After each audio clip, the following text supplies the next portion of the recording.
Hey guys, we are back to Andor Season 2 with Arc 2, which is episodes 4 through 6. Another 3 episodes. I'm very, very happy that they're releasing it like this because we get a lot more context and information and basically little mini movies.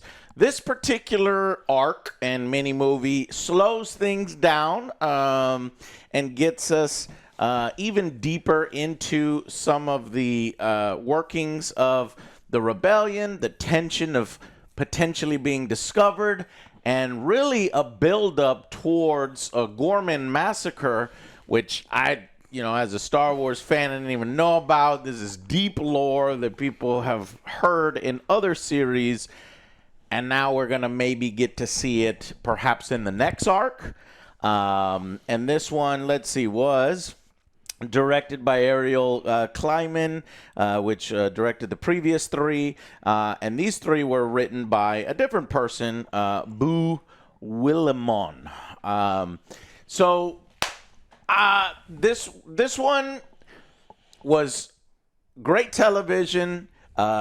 Individual scenes between actors who were doing a good job at portraying their characters and barbing back and forth, and the political intrigue, the implications of what the Empire is doing, and how the rebellion actually coordinates with other rebel cells is all featured here. However, there are some bits and pieces here that I found kind of boring, and this isn't going to shake off the charges from people that hate this type of Star Wars, saying this is boring, I hate it. This is actually a lot of that. But for people who are really interested in these characters and in some of the behind-the-scenes stuff and how the Empire works and how the rebellion works, and in this particular time period, pre-A New Hope, pre-Rogue One, this is excellent stuff because it's done at a good level. So that's what I think of it. A little slower arc and ultimately satisfying, but it feels more like it's setting up Arc 3 and Arc 4. If we get 2 more of these, I'm going to be upset. But we'll see. So what did you guys think? Honestly, I actually really enjoyed these 3. Excellent. These have been all great. This is like what I've been expecting. What Andor, like the first 3 were kind of slow. This is what I was expecting from Andor coming out right off. I'm loving the intrigue. I'm loving the espionage, the tension scenes. This is great. I love it. This feels kind of like the first half of like a really great spy thriller, where it's like, yeah, you don't get the really big. I mean, there's some excitement here, but like it is downplayed and it is set up. What I liked about this arc is I didn't get any of the ick, as the youngins call it. In Arc 1, I got a lot of the ick. Yes. I fucking hated so many of like the bumbling rebels. I thought it was super. And I was worried that was going to continue. I didn't get any of the ick here in the second one. So while I agree with you that it in no way is it going to be exciting television that people are going to be like, oh my god, must see stuff. It's kind of what I expected from Andor. Kind of a slower setup. It's a slow burn, and I think when slow burn is done well and finishes strong, I like it. And so we don't have the finish yet because we're at 2 out of 4. So not must see TV, but in a week's time we actually may get some of the payoff for some of the stuff that's setting up here. So I think it's acceptable setup. Not great, but not bad. Yeah, I hope the Gorman situation is worth it. It finally seems as if really we have a good path for Daedra and Cyril, because I always felt like they were kind of floating in the wind. Yeah. How are they going to factor in? Now we are on opposing sides yet again, with, I guess, Cyril and Daedra not really knowing that this is that they're flirting. The rebels they're trying to entrap are actually flirting with the group that they desperately want to resolve for their own personal reasons. So that's intriguing. Luthen constantly almost about to be revealed several times, creates tension. Mon Mothma scenes with Krennic are also trading barbs, really fascinating to watch. This is good Star Wars. If you really like the expansion of the lore and the setup and making Star Wars feel real, feel Yes. lived in, And I feel feel like like there's a doing a great whole job. thing out there, and how does this actually work? It's crazy that, you know, sometimes you get these things that fill in some of the gaps. It's almost like you should watch fucking Clone Wars, you savage. Yes, please watch Why you Clone gonna call me Wars. out like that again? Well, because it's a Star Wars thing. Look, a lot I of will. Clone Wars you can skip, and there's a lot of great places to be like, hey, these are the ones you need to watch. And I think you'll like some of those lived-in things. I promise this It year I does will. look- we I don't do believe get, you. know, Star Wars is known for not wanting to recast anybody, so much so that they'll do some wacky, weird looking CGI. I looked at some behind the scenes stuff here. Unfortunately, we do have our first kind of recast. I don't know if it's the first, but a recast here.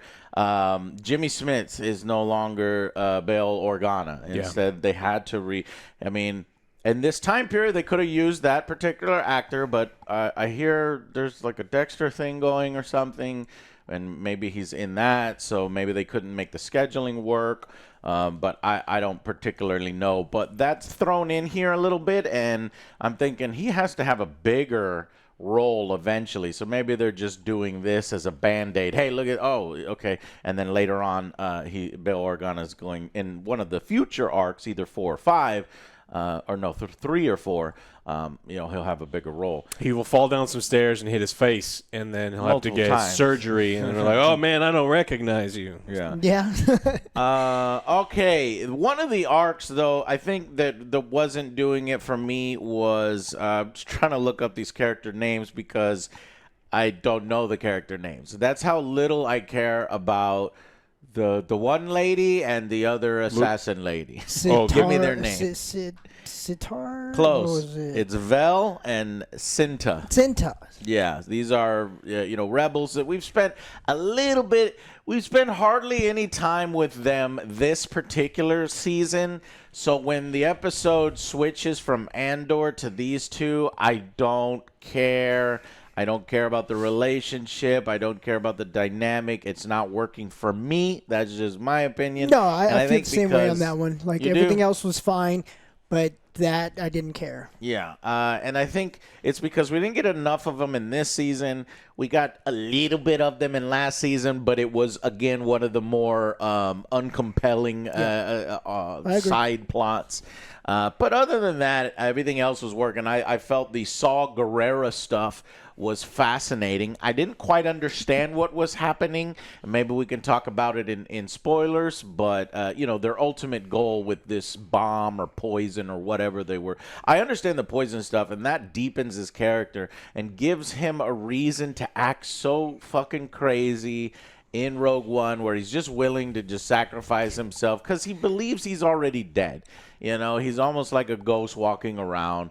If you've seen some of the Shell of a animated man. shows, we've seen his backstory with his sister getting killed. That's how he kind of goes off and becomes one of the more radical versions of the rebels, and he even calls this gas his sister. So it is heartbreaking. It is He sounded a little bit off when I first saw. He does sound Yeah, off. like Maybe the he's trying to do a guys- younger version of Well, himself. I don't know, because like he kind of sounded like Winnie the Pooh. It's like, Yeah. oh, hello there. I was like, yes, wait a minute, exactly. what the fuck? That's pretty good. Do it.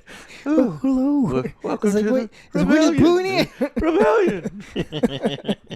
Nice. Yeah. So I felt like that was compelling. I like to see, his little band, and we finally get to see a rebel band with some X-wings and some ships. Well, it's pretty pathetic sized, but this is the beginnings of some of the rebellion stuff before planets start joining in and adding their production and the Mon Calamari, giving the ships and stuff. So some compelling stuff here. I can see from the outside in. Nobody's ever going to really be like.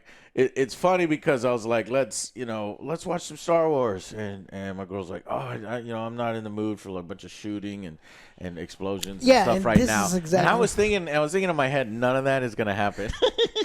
And then I watched it, and none of it happened. It was more compelling drama stuff. So actually went over pretty well. So that's that shows you that I think there is room for Star Wars. For everyone, it's like Star Wars doesn't have to be one thing. Space doesn't wizards. have to be Alex lightsabers. Jones, Space wizards. Some people are just- want it to be. Some people are like I've seen some of the drama online. Like people are freaking out that, you know, SA, you know, some themes there were touched on the Star Wars. And like, how dare they ever do that? Yeah, it's crazy. It's almost like we saw a chained up bikini woman and he was pulling her close to the chain and he was going to lick her. What do you think that is? No, that's okay, Alex, apparently, because that's played for laughs, I guess. Well, I don't know what their excuse of that is, but they see they're Star Wars stupid as and trying to one get thing. clicks. One thing. And then you go 10 videos deep, and they're like, "Why does Star Wars have to be one thing? Why can't it? We need to see something new." And then when you're given something new, then it's So it's a difficult thing, and that's kind of the Star Wars fandom is a unique fandom, and you'll the memes about it is correct because you'll always complain because there's a variety of people. So if one thing is really good, you'll always have people. The complain. chopping up of children in a classroom is super funny, and we make memes about it. And like, but no, we can't do anything. It's like There's if too many of you them. see What do we people do? that are like make these videos, just Anakin. unfollow them because they're stupid. That's what Anakin did. So Yes. Master Anakin, there's too many of them.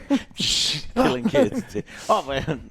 Anyways, so this is Arc 2. Let's go ahead and give Arc 2 I guess a general score. Again, these scores are meaningless, and then we'll do an episode breakdown afterwards where we can give you individual scores. So what for do you me, think? I think it really went really up or enjoyed down? this. It went up for me. Okay. These three were great. I'm going to give this an 8. This is what I expected. I'm not expecting a whole bunch of action stuff. For me, Right. Andor is like, this is the beginning stage. You can't go out guns blazing. You have to keep in the shadows. You have to build up your army, do all the political stuff, and spy. Yeah. That's basically what I'm here for. I'm not here for all the action. Everyone's doing a great job acting their asses off. I love the sets. This feels like Star Wars to me. I'm not even sure we gave the first Arc 2 score. Yeah. We did? Yeah. Then we broke Okay. it down. Yeah, I agree with an 8. I think what you're going to find less interesting individual scenes here than maybe in Arc 1 because there's some really cool ones as far as like breaking out the craft and stuff. But I love the maneuvering, and that's what I'm here for. Like, I love the idea of a competent empire and a competent and ruthless rebel alliance because this arc is all about Luthen sacrificing people heartlessly in a way to make things work. He knows he's sacrificing the Gormans, and I find that fascinating. Burn brighter. Well, to burn brighter. And then we see Andor, who's not willing to sacrifice the Gormans in any sort of way, and so he pieces out. And so he's Yeah, like, well, it's I've got like my nothing. other 2 cleaners that come in that will sacrifice the Gormans and will make sure that these people kill themselves in order to light this thing on fire. And then we have Saw Gerrera, who knows that that's exactly what Luthen's going to do to him. He knows that Luthen is going to betray him in some way or set them up in some way, but he knows that it's going to be a worthwhile thing. Yes. So we have competent people that are, you're willing to For the sacrifice their cause. people. And so like that's like the context of the whole, this arc. Now, that being said, that I agree that there's not a whole lot of individual exciting scenes, but like I love this setup, and I'm hoping that they nail the next arc, and we get to see the payoffs. We get to see the Gormans all die because they have to all die. As far as Luthen knows. So I think this is good stuff. It's not great where I'm telling everyone to go out and watch it, but I If think you it's had some expectations. yeah. I'm I here mean, I see where we could be going, and I'm excited about it. So I'm going to go with a 7 out of 10. I feel all those same things, though I just wish some of the side stuff was working a little better for me. Maybe, I guess I hate to admit, but I do like explosions. I do like action. I want a little bit in there. But sprinkle I some, like yeah. the fact that the show is like, nah, it doesn't always have to be that way. Here we are going to do a heist on some transports that's transporting goods to this supposed armory. Is it legit? Is it not? Can there be a gun battle there? Sure, they could write that way, but it doesn't make sense within the story of both the Empire being aware of the rebels doing this and allowing them to feel like they're winning.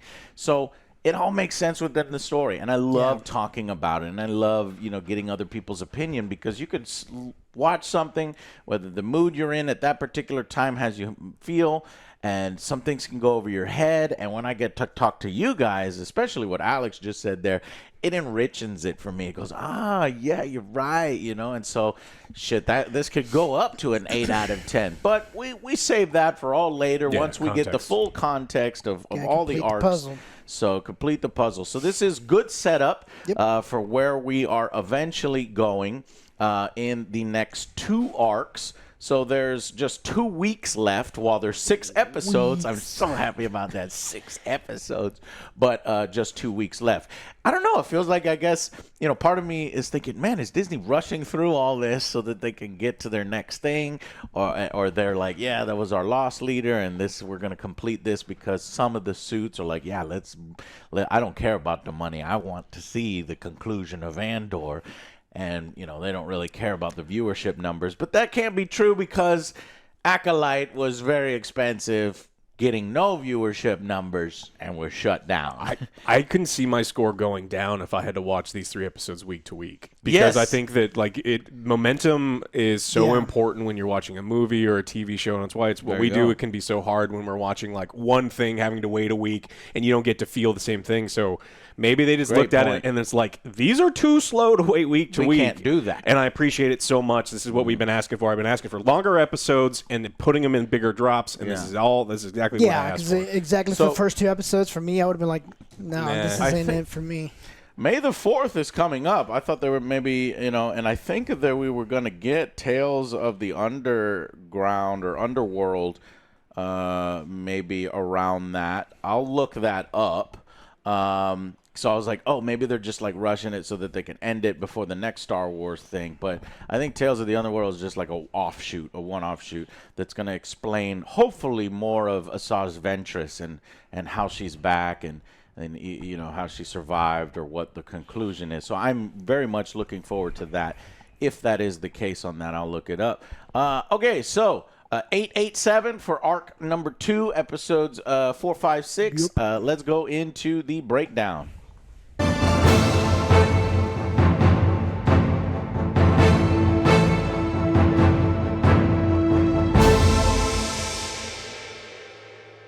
Welcome to the episode breakdown. I did have a chance to look it up. Tales, I was thinking, okay, are they rushing it so that they'll have Tales of the Underworld going? No, apparently they're just going to do them both at the same time because Tales of the Underworld is a 6-part animated anthology. They had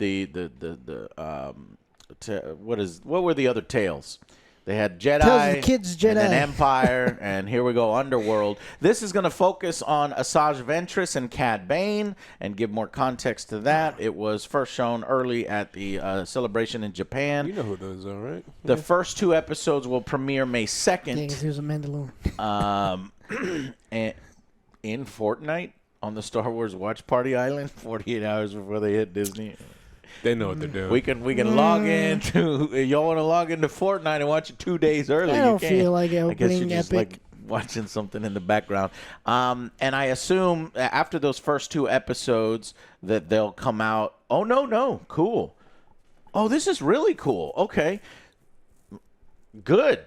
Check it out. They're not going to string them out. They're not stringing them out week by week. We get the first 2 episodes on May the 2nd, and then the other 4 episode on May the 4th. So we're getting a lot of Star Wars here in just a few days. Is it too much? Oh, we'll see. Yeah. So I don't know. I don't know. Let them breathe. I think it might be a little too much. I'm a Star Wars fan. And yeah, I'm like, I am. fuck. It's like, wait. Because I think we're going to get a huge drought up until, because Disney starts to release them slower and stuff like that. So it feels like they're blowing their load early. No one watches Andor compared to the rest, so they probably don't even consider the Andor watchers. And they're like, look, this is the important one. I mean, that's sad but true because not a lot of people watch it compared to the other ones. So. I meant to say this in the review, but Andor knows what it is. It is a procedural drama, and some people didn't expect a procedural drama in Star Wars and don't care about that. That's okay. And that's okay.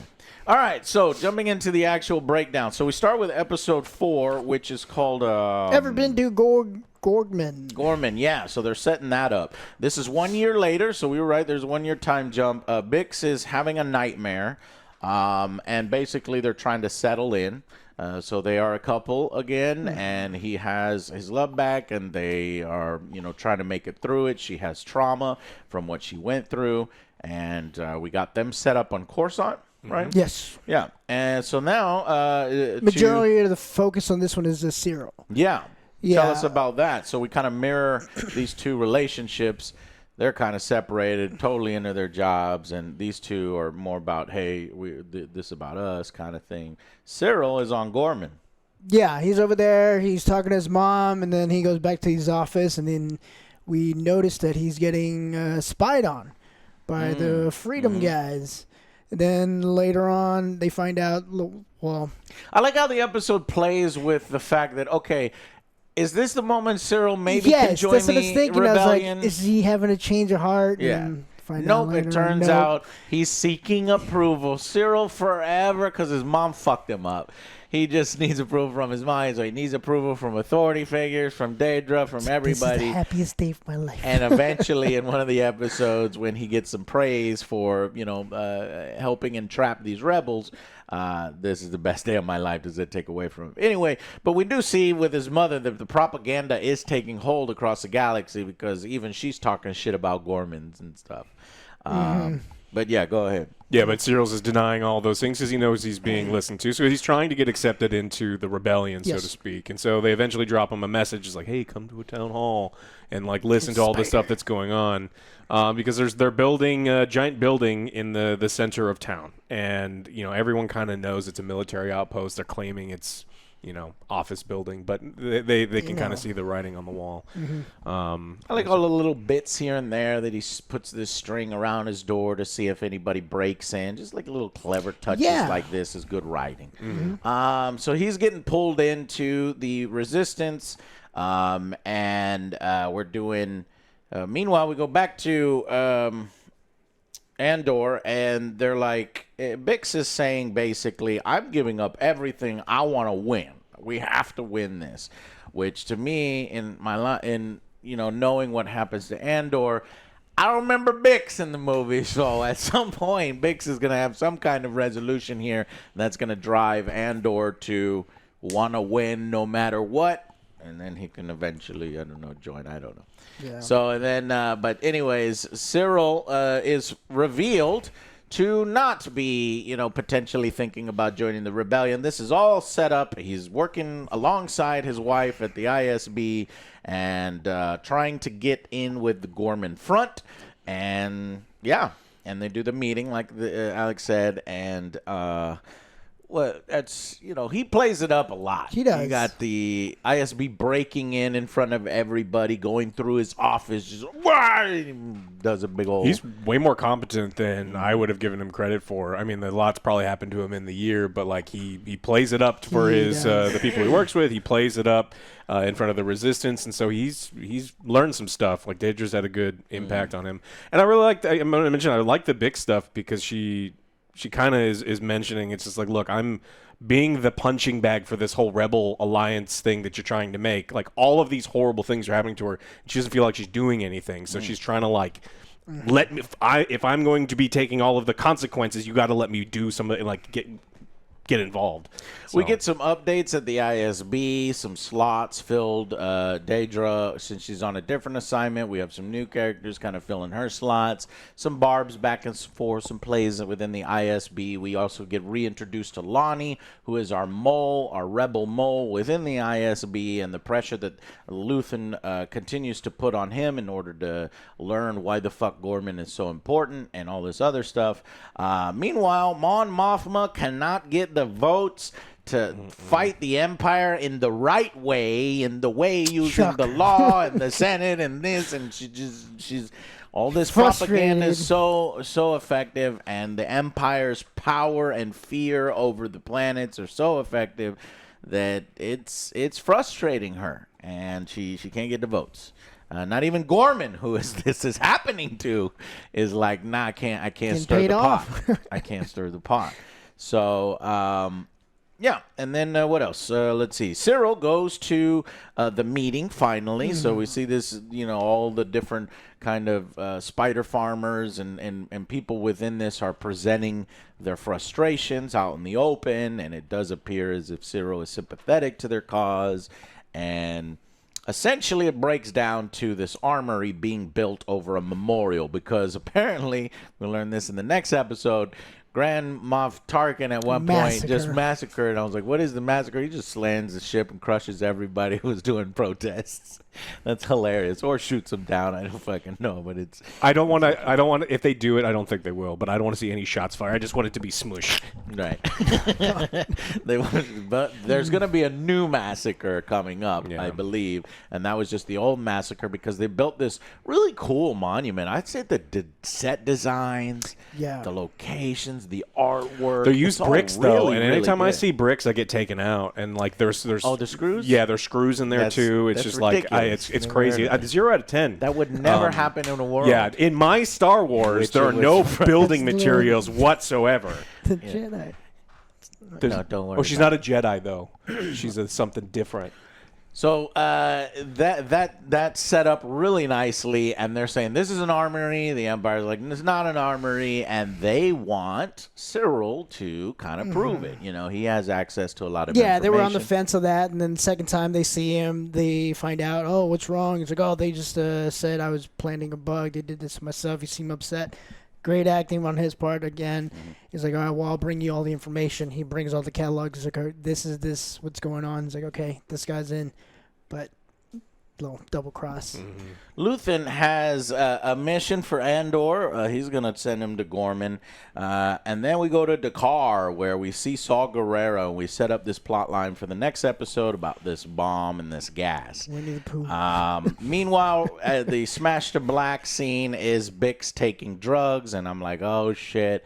Is she going to spiral out of control and become a liability for the rebellion? Yes. Absolutely. This sucks. Drugs are bad, okay? Drugs are bad. Hey, I kind of understand what she's going Yeah, through, she's been through a especially lot. after what she's been through, and she's using it in order to kind of Cope. get sleep. Yeah, self-medicating always works. Yeah. So we move. What was the score for this one? 7. 7. Yeah. Okay. Episode 5 is what, Joe? Episode 5 is I have friends everywhere. Yeah. That's the code. Yeah, so for me, I think this one is where I was kind of like tapping my toes, and I think the Saw Gerrera part holds it up, but I was a little less invested in this particular episode. Andor to Gorman, and I don't know, it's Diego Luna for me. I don't know if I just don't buy his acting in terms of like becoming other people and becoming this fashion designer. And it just, I know when he turns on the charm, it doesn't do anything for me. But I know in lore, when he turns on the charm, it is supposed to be a transformation from Clark Kent into Superman. But anyways, Luthen needs, he checks up on Bix, kind of. When Luthen does something, there's like 17 things at play. Yeah. He's meanwhile, you know, and she picks up on it. She's like, you've changed your mind. You came here to offer me something, and now you're not going to do it. And he kind of just plants a little seed, maybe kind of jolts her awake that she's, you know, I don't know. You're junking. Being a junking, yeah. And this is going to piss off Andor later in an upcoming episode, but we get the backstory. I do like the little touches here with the hotel bell dude who initially doesn't want to talk about it, but Diego is able to charm him and tell the backstory of the Tarkin and the cruiser on the crowd and stuff. So that's really fun, and it shows you how Andor can convert people to the rebellion. It's a secret power. Yeah. There's a great cafe scene where he sits down as the designer, and the power, the leader of the resistance. There's daughter walks up and then just pretty much divulges everything. Yeah. And he's like, "Are you a moron? Yeah, Is I this like your that first? scene I know too. this is your first time." And he's just like putting them in their place, showing it's like, you do not have what it takes. You don't know who I am. And like, you don't know who I am. You don't know if I'm ISB. You don't know if you just got everyone that you know thrown in jail. And it's kind of a cool scene to say that's like, this is going. You can't just be interested in taking down the Empire. You have to be competent to take down the Empire. And they've got, they got it in their heart. They just don't have it in their brains yet. Yeah, love. See, I use extra context to it and those scenes in reflection. This will already get what they were doing. They're saying this particular front wing of the rebellion is trouble, and without guidance, Hell, even with guidance, it may not work out as well as it has on other planets. But they're worth more dead than they are alive. That's the point. That's what Luthen knows and discovers, and we're headed for something like that. Cyril joins Daedra for an hour. Implications that they Turn the lights off. turn the lights off. She's Dami Mommy, I guess, and he says, What yes, do we yes, do? ma'am. We're 59 minutes. Is that what you would say, Joe? I actually did think that they were going to say, that's too much time or something, but yeah, they didn't. I'm glad they didn't. But. Then after this, he goes to his mother. We see that we get a hint here that he hasn't really changed. He still needs this need for approval. His mother's calling him weekly or whatever, and so yeah. Anyways, Bix appears to be wasting away. I think this is kind of implying how the galaxy copes with all of these new changes. It feels like they're on a march towards fascism. They're losing a bit of their freedom in the name of security and this and that. And so people the camera pans across that she's eating junk food, she's paranoid, she's got the gun next to her, she's using drugs, and she's watching garbage TV, which looks like the Star Wars holiday special with these two ladies, flamboyant ladies dressed up. But what they're saying is telling, because they're like, hey, you want to talk politics? No, I don't want to talk politics. What is this person wearing, and this and that, and that's just kind of showing how the propaganda being put out there, and people just kind of, I don't put their head down. I don't care what's happening in the government and all this other stuff. I just, coping. So I think a well done scene. Man, I'm actually talking my score up. Then we Anyways, get the other scene where Cassius goes inside, starts talking to the guy. He's like, well, we're getting our information from this part. It's like, oh, you're getting him from Cyril, but he doesn't know yet. It's like, this is a bad idea. It's like, no, they're liars. They purposely put out bad information. And again, he's like, I'm out. I can't, he's finding out all this stuff. He's like, nope, this is not for me. Yeah. We also learn about a bug being discovered or potentially about to be discovered in a museum piece from the radio lady. And this radio lady has always been a background lady to me, like inconsequential, but she really comes to her own in this arc. And I really like her in the next episode. But she learns of this, and one of the museum pieces, not from their museum but from somewhere else, is discovered to be a fake. The guy gets pissed off and says, I want an examination of all the pieces, and they're like, fuck, if he finds the bug, we are exposed and we will die, basically. So they set that up, not resolved until the next episode, but it's set up here. Here's where we get the best day of Cyril's life, as he gets praised for helping the Empire hatch the plan to use the Gorman rebels. And yeah, he's happy. However, there is a good dynamic here, because Daedra's hiding a huge secret from him. She's brought him in, and he feels at the top of the world, but there is a big dark secret, and I wonder if this is going to be, the thing that tears them apart, changes his mind. How is this going to factor in? Do you guys think that Daedra and Cyril are Empire to the end of the series, or do you think at any point they make some kind of change? Cyril she might change. You think Cyril goes the whole way? I think, man, that's a depressing story for that guy.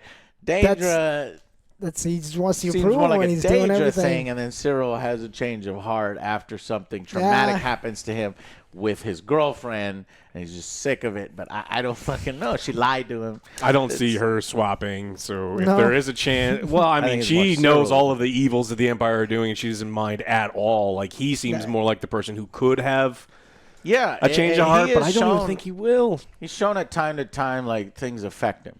Like, even in this next episode, there's when somebody dies, it looks like he's Mon Mothma starts screaming at him, and he finds himself like a new mommy person to tell him what to do. I just don't see it. So Saul Guerrera actually finds this. So he is keeping that boy from the previous arc to himself, so that he will teach one of his rebel members how to control this bomb delivery system. Throughout this, this guy says, well, there's 8 different variations. I don't know if I can keep all this in my head. And he goes to Saw. He says, if you could just do one, just tell me one variation. We'll focus on one, and then I'll get it to the competency where I need to be.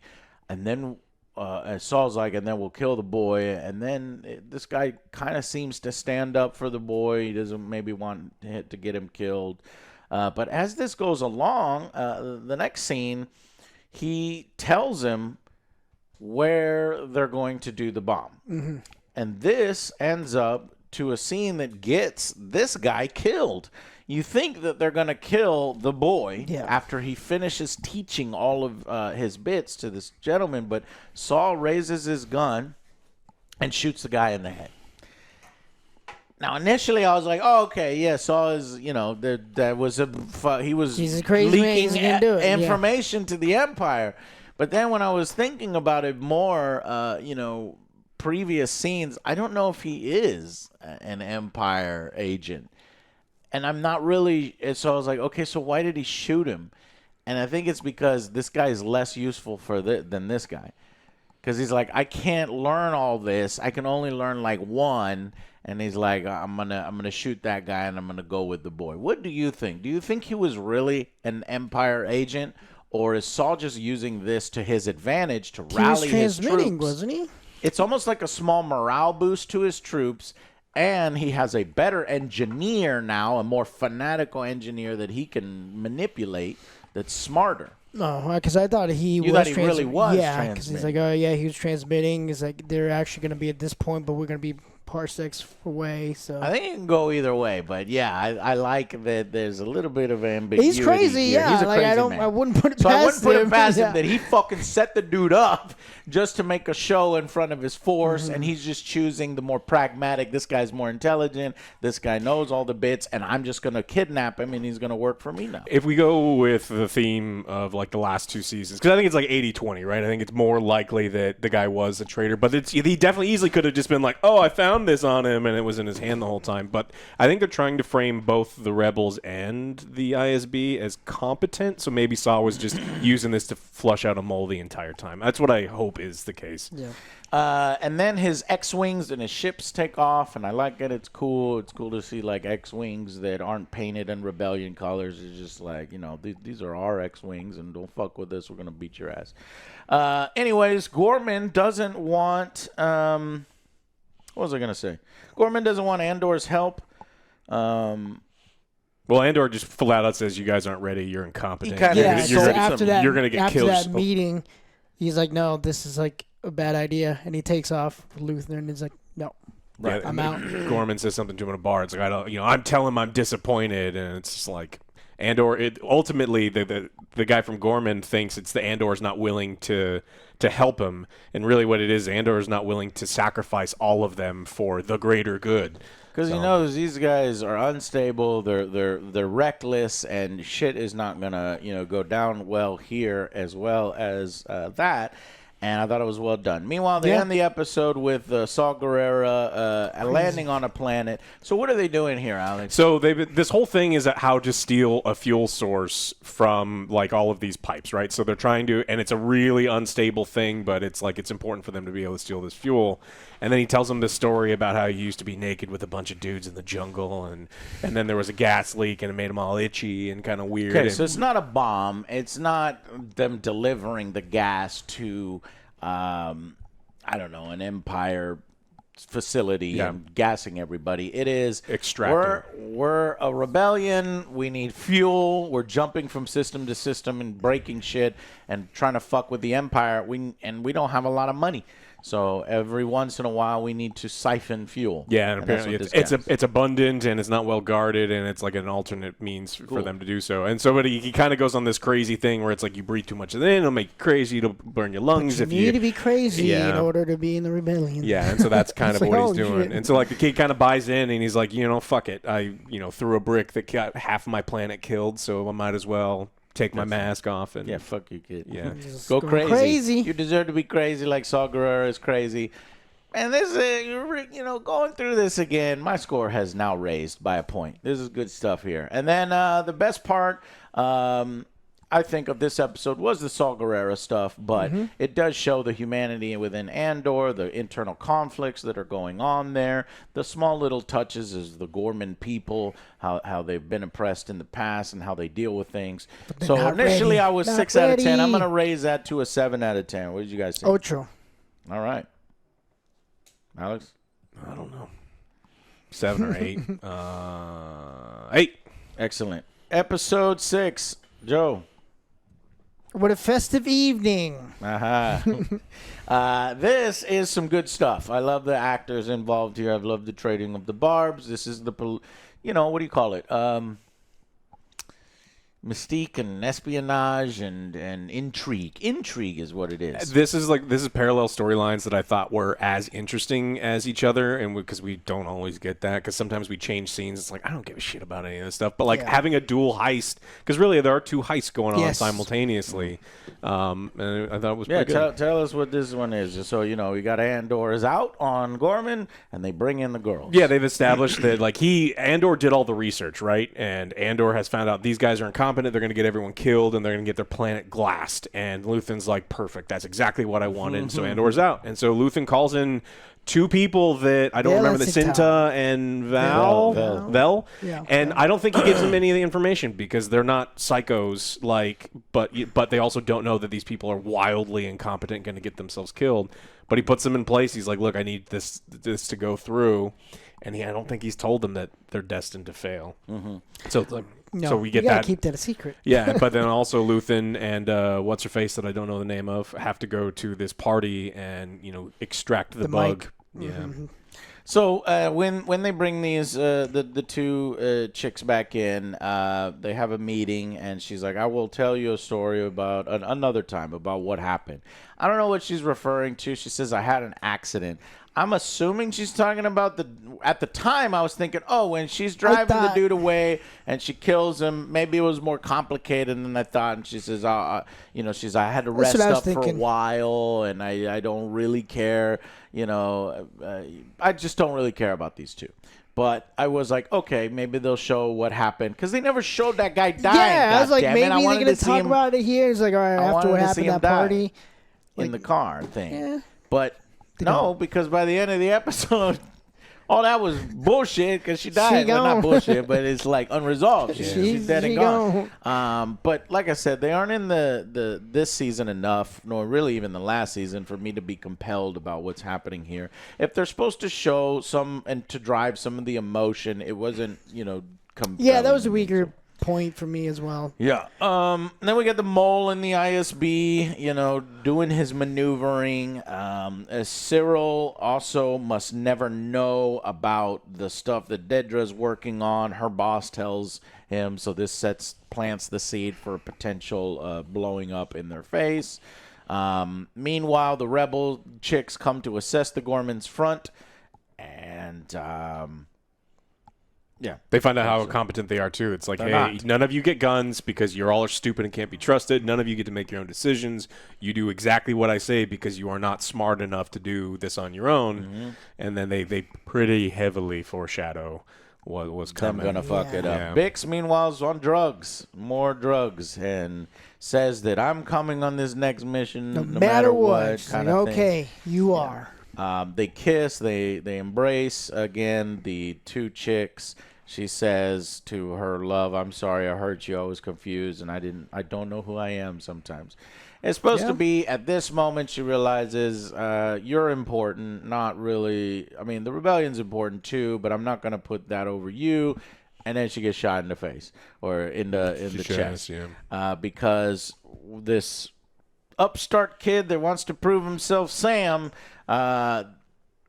just has to be a fucking After dick. they told him. In fact, one of the guys who's the farmer that was railing about the stupid empire is like, what's going on here? And it's like, well, just tell him. And he'll be like, yeah, fuck yeah. Do you need any help? But instead of, being smart about it, he's like, get the fuck out of here. And he's flashing guns and stuff. I mean, he probably knows that the kid's going to get them all killed. I mean, if the smart guy also knows, because there was a massive the guy who was yelling at the town hall, like you assume that I don't think he's a smart guy. Well, because if the last time they fucked up, the Empire put a blockade around them, and they almost all disappeared economically, and so it's like you can't do this. You will mess everything up. There's ways that you do it. So it's like, okay. And so him doing this is bad because the boot comes down pretty hard. And that's why he wants to interrupt this. and the boot is going to come down pretty hard because we know that they're going to get smooshed again. Yeah. And then we get a little scene here of in the Senate. My life for ire. The Protoss is that's what I thought immediately in Star Wars.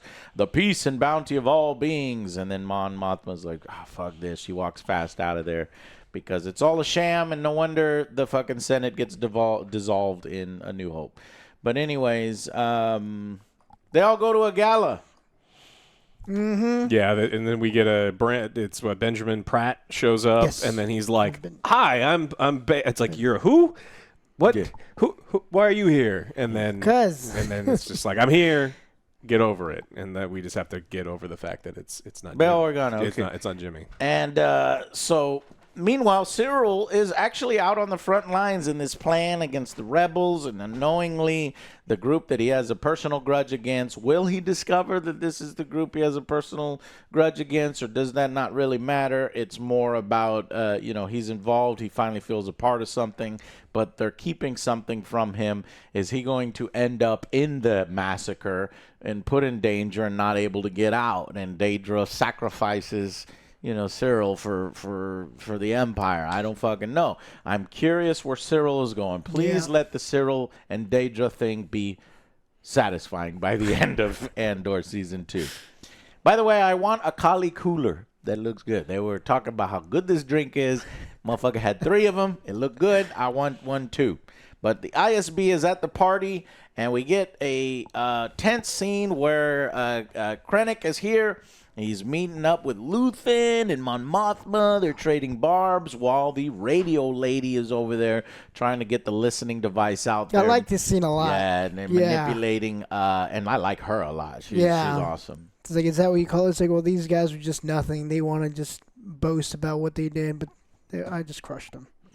Yeah. And I like the play about the art piece and the codex, and just it's very well written, very well shot, and good. The piece gets stuck eventually, and she's like, stay here. You have to block the view and stuff. Will they be discovered? Will this mission be successful for the rebels? Will the rebels be entrapped? And it kind of comes to fruition there. The fucking rookie guy shoots wildly, kills Sintra, Vel's girlfriend, on accident, and they get their fake victory. But it's a fake victory because the Empire. They already knew. It. They were keeping tabs the entire time. Mm-hmm. It's like, all right, well, that happened. Well, it's time to go in loud. Make sure they have enough time to get out and everything. Make sure they pretend like they won. The stupid kid gets yelled at by Vel, and she's like, "You're gonna spend the rest of your life making up for this, you piece of shit." Are you fucking crying? Are you crying? I was don't damn. cry. Yeah. You deserved it. She told you, no fucking guns. Not for you, because you don't deserve it. You are stupid. Yes. Look what happened. Yep. We have no time for people like this. The stakes are too high. But meanwhile, back at the gala, the fucking they get the listening device out just in time and avoid disaster in the nick of time. Meanwhile, and that kind of ends that. But luckily, we get this little end cap here that's intriguing and really good. Bix takes revenge on the torture guy. He's got a little cake. He's coming back. It's like, top of the world. You look familiar. He got promoted. They said he got promoted because of his torture. The Emperor loves this torture stuff. And he's going to teach other people how to do it. But she's in that room, and she's got the gun to his head. And she, instead of just shooting him, it's way more satisfying that she fucking puts him in the torture device. Says the same thing he said to her. She says to him, and just leaves him in there. This motherfucker is going to melt his brain. But she's also on drugs, and she's hallucinated in the past. So I think it would be kind of funny if she just has like some random dude, and she's like has a pot on his head, and she's talking gibberish to him. It's like, lady, what are you doing? So initially, I'm like, wait a minute, is this mission sanctioned? Is this her just going off because she's on drugs? Is this personal? But as she walks out, she shoots a guy, and I'm like, she's not being very careful here. Yeah. Then the whole thing explodes, and I'm like, well, this is going to cause, the Empire to go on high alert. But then it's revealed that Andor is with her. And so I'm like, okay, that's a little wrench in my idea here, because maybe it is sanctioned by Luthen, and he gave them this mission in order to get back her to be a soldier again. Or the other way I interpreted it is she needed to do this. Andor's going to support her, and now he's kind of a rebel. Yeah. He's not necessarily under Luthen's thumb anymore. He's doing stuff that might actually hurt Luthen's cause and cause more trouble. I don't really know. Well, they established that Andor doesn't give a shit about the rebels as much as he cares about. In a previous scene, when he visits the museum, and he goes, what the fuck are you doing He's here? like, are you an idiot? You know that they're watching me. They know that they're watching you. You are like, suspect number one. You're risking absolutely everything. And so it kind of makes sense that he's going to support us. It's an unsanctioned It's an unsanctioned thing. Something bad is going to happen because of it, and Andor is probably going to have to do something crazy to make up for it, including finding what's-her-face in the whole movie we watched and the whole blow-up thing. Well, I think Bix will probably die before then, and he's just doing that to finish the mission, to get what Bix wanted, to take the Empire down, to make her death worth it. So, I like this one the most of these three. What would you rate it? Another 8 for me. I really liked it. I thought it was going to be I thought they were going to actually kind of find out or get like kind of suspicious, because while he's by the little statue thing, man is like drenched in sweat. Yeah. He's like, he's like, look normal. He's drenched in sweat, and she's over there, and she's like underneath, her hands all bleeding and everything. I'm like, come on, this guy. I wish that they would have shown play a with it a little more. bit. So like, I the cut more myself tension on the thing. Yeah, I was like, are they gonna like find the blood later? Yeah, and like the that guy was a little completely sweating. I was like, are you okay, man? Yeah. How many coolers did you have, man? Like, well, what did you give it? 8. 8. Yeah, I agree with 8. I liked both parallel storylines. I thought that we were going to get more tension because, like, I was like, "Hey, I like this." I didn't love it. There was not one single point where I'm like, "Oh my god, what's going to happen?" Because we kind of. The setup is good enough for a 9/10, but it didn't have Yes. Yeah, there was no scene where I was really like terrified for them, like wondering what's going to happen. And that's the only reason that I think that it's a good episode. I just didn't think it was like fantastic. Yeah, I am also at an 8 out of 10, the best of Arc 2. And we are all caught up, guys. Thank you all so much for watching. We'll see you back here next Wednesday for Arc 3. I'm excited. Yes. And hopefully this leads to a lot of good stuff. And what else? We've got... I wrote down just some other notes. Cyril versus Andor. They're kind of two sides of the coin. Both kind of fatherless, children that have trauma and were abandoned, and one has a mother that was fighting oppression, and Andor is doing that. One has a mother that crazy is the oppressor. Crazy. He's always seeking approval from her, and he's seeking approval. So I like this dichotomy. Then you have that whole thing there was good, but at one point there was a line drop that I'm like, wait a minute, oh shit, did Star Wars forget? So when Bix is in the apartment and Andor goes to her and they're talking, she's like, I'm not Moravia or your sister, is at one point. And I was like, wait a minute, where is Andor's sister? That was such a thing in the first season. They start the whole Andor series with him searching for his sister. We have all these flashbacks of, him on the planet with his sister. But we never get a resolution on his sister. So is she alive? Is she out there? Will we ever know before he dies? I forgot. No. I forgot too until they mentioned that. So it's like, okay, I guess. Did they forget? I don't. And it doesn't feel like in these next 2 arcs there's going to be time for like, there's your sister.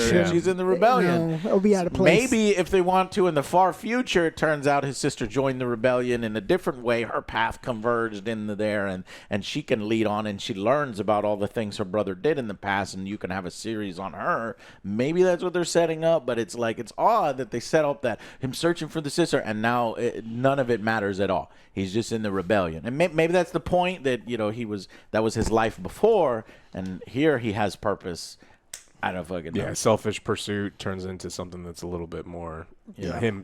He's just changed main quests. We've done that before. We'll see if they address it by the end. All right, guys, that's it. I'll see you on the next Angry Joe show. Bye, guys.